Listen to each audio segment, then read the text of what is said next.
ರಾಜಕಾರಣದ್ದು ಒಂದು ತೂಕ ಆದರೆ ಬೆಳಗಾವಿಯ ರಾಜಕಾರಣದ್ದೇ ಇನ್ನೊಂದು ತೂಕ. ಸಚಿವ ಸಂಪುಟ ವಿಸ್ತರಣೆ ನಡೀತಾ ಇರುವಾಗ ಬೆಳಗಾವಿಯಿಂದ ಈಗ ಸತೀಶ್ ಜಾರಕಿಹೊಳಿ ಅವರಿದ್ದಾರೆ, ಇನ್ನಿಬ್ಬರಿಗ ಚರ್ಚೆಗಳು ನಡೀತಾ ಇದ್ದಾವೆ. ಬೆಳಗಾವಿಯಲ್ಲಿ ಲಕ್ಷ್ಮೀ ಹೆಬ್ಬಾಳ್ಕರರಿಗೆ ಅಥವಾ ಲಕ್ಷ್ಮಣ ಸವದಿಯವರಿಗೆ ಮಂತ್ರಿಗಿರಿ ಸಿಕ್ಕರೆ ಮತ್ತೊಂದು ಪವರ್ ಸೆಂಟರ್ ಕ್ರಿಯೇಟ್ ಆಗುತ್ತೆ ಅನ್ನುವುದು ಸತೀಶ್ ಜಾರಕಿಹೊಳಿ ಅವರ ಟೆನ್ಷನ್.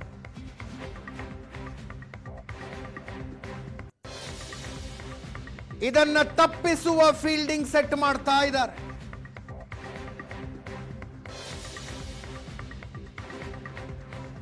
ಸತೀಶ್ ಜಾರಕಿಹೊಳಿ ಅವರ ಆಪ್ತ ಶಾಸಕರು ದೆಹಲಿಯಲ್ಲಿ ಮಲ್ಲಿಕಾರ್ಜುನ ಖರ್ಗೆ ಅವರನ್ನ ಭೇಟಿಯಾದರು.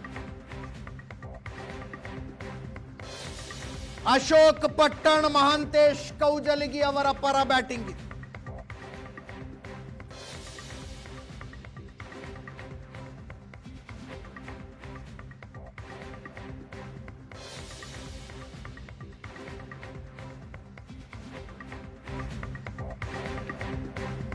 ಲಿಂಗಾಯತ ಕೋಟಾದಡಿ ಸ್ಥಾನ ಕೊಡೋದಾದ್ರೆ ಅಶೋಕ್ ಪಟ್ಟಣ ಅಥವಾ ಕೌಜಲಗಿ ಅವರಿಗೆ ಕೊಡಿ, ಇಬ್ಬರಲ್ಲೊಬ್ಬರಿಗೆ.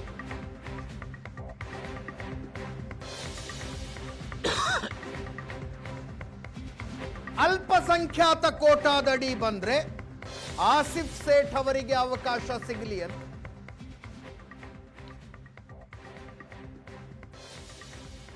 ಸತೀಶ್ ಜಾರಕಿಹೊಳಿ ಅವರು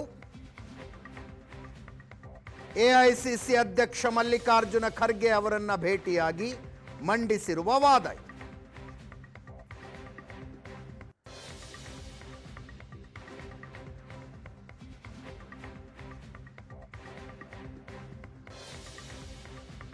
ಇನ್ನೊಂದು ಪವರ್ ಸೆಂಟರ್ ಆಗೋದು ಬೇಡ ಅಂತ.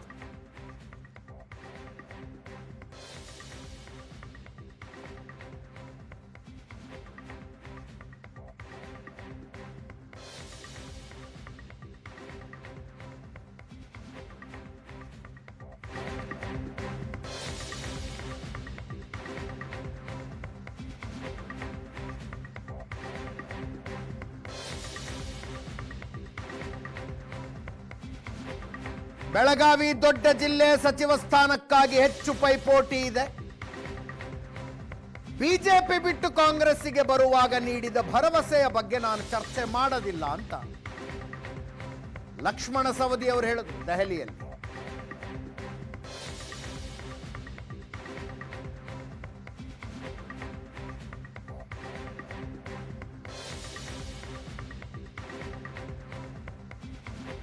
ಹೈಕಮಾಂಡ್ ಭೇಟಿ ವೇಳೆ ನಮಗೆ ಅವಕಾಶ ಕೊಡಿ ಅಂದಿದ್ದೀವಿ, ಬೇರೆಯವರಿಗೆ ಅವಕಾಶ ಕೊಡಬೇಡಿ ಅಂತ ನಾವು ಕೇಳಿಲ್ಲ ಅಂದ್ರು ಅಶೋಕ್ ಪಟ್ಟಣ್.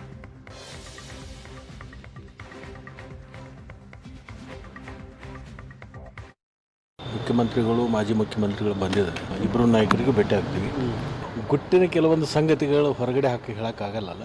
ನೋಡೋಣ, ಸಹಜವಾಗಿ ನಮ್ಮ ಜಿಲ್ಲೆ ದೊಡ್ಡದಿರೋದ್ರಿಂದ 18 ಕ್ಷೇತ್ರ ಇರೋದರಿಂದ ಒಂದೊಂದು ಕಾಲಕ್ಕೆ 4-5 ನಮ್ಮ ಜಿಲ್ಲೆಯಲ್ಲಿ ಮಂತ್ರಿಗಳಾಗಿರ್ತಕ್ಕಂಥದ್ದು ಇದೆ. ತಪ್ಪೇನಿಲ್ಲ, 3-4 ಜನ ಕೇಳೋದು ತಪ್ಪೇನಿದೆ. ಸಮುದಾಯಕ್ಕಿಂತಲೂ ದೊಡ್ಡ ಜಿಲ್ಲೆ ಇರೋದರಿಂದ ಹೆಚ್ಚಿನ ಸ್ಥಾನ ಸಿಗಬೇಕು ಅನ್ನೋ ಅಪೇಕ್ಷೆ ಎಲ್ಲರೂ ಇರುತ್ತೆ. ನೋಡೋಣ ನಾಯಕರು ಏನು ಮಾಡ್ತಾರೆ. ನಾವು ಬೆಳಗಾವಿ ಜಿಲ್ಲೆಯಿಂದ ಒಟ್ಟು 6 ಶಾಸಕರು ಒಗ್ಗಟ್ಟಾಗಿ ಬಂದಿದ್ದೀವಿ. ಅದರೊಳಗೆ ಮಹಾಂತೇಶ್ ಕೌಜಲಗಿ ನಾನಿಬ್ಬರು ಭಾಳ ಸೀನಿಯರ್ ಇದ್ದೀವಿ. ಮೊದಲೇ ಆದ್ಯತೆ ನಾವು ಈಗ ಭಾಳ ದಿನ ಇದ್ದವ್ರಿಗೆ ಪಕ್ಷ ನಿಷ್ಠೆಯಿಂದ ಯಾವ ಪಕ್ಷಕ್ಕೆ ಎಷ್ಟು ವರ್ಷದಿಂದ ಕೆಲಸ ಮಾಡೋದು ಅದನ್ನು ನೋಡಿ ಕೊಡಿ ಅಂತ ನಾನು ಹೇಳ್ತೇನೆ. ಬರೀ ಜಾತಿ ನೋಡೋದು, ಉಪಜಾತಿ ನೋಡಿದ್ರೆ ನಮ್ಗೆ ಅನ್ಯಾಯ ಆಗ್ತದೆ. ಆದ್ದರಿಂದ ಜಾತಿ ನೋಡಬೇಡಿ, ಮತ್ತು ಪಕ್ಷದಾಗ ಎಷ್ಟು ವರ್ಷದಿಂದ ಕೆಲಸ ಮಾಡ್ತಾರೆ, ಪಕ್ಷಕ್ಕೆ ಎಷ್ಟು ವರ್ಷದಿಂದ ದುಡ್ಡು ಅದು ನೋಡಿ ಕೊಡಿ ಅಂತ ನಮ್ಮದು ಬೇಡಿಕೆ. ಎಲ್ಲರಿಗಿಂತ ನಾನು ಭಾಳ ಸೀನಿಯರ್ ಇದ್ದೀನಿ. ಅದರಿಂದ ನಾವು ಬೆಳಗಾವಿ ಜಿಲ್ಲೆ ಭಾಳ ದೊಡ್ಡ ಕಾಂಪಿಟೇಷನ್ ಇದ್ದರೆ, ದೊಡ್ಡ ಜಿಲ್ಲೆ ಅದು ಕಾಂಪಿಟೇಷನ್ ಇದ್ದೇ ಇರ್ತದೆ. ಯಾರು ಕೊಡಬೇಡ ಅಂತ ಯಾರ ಹೆಸರು ನಾವು ಹೇಳಲೂ ಇಲ್ಲ.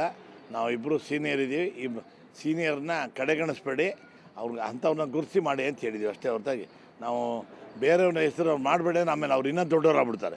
ಅದಕ್ಕೆ ನಾವು ಅವ್ರ ಹೆಸರು ಹೇಳಿಲ್ಲ, ಯಾರ ಹೆಸರು ಹೇಳಿಲ್ಲ.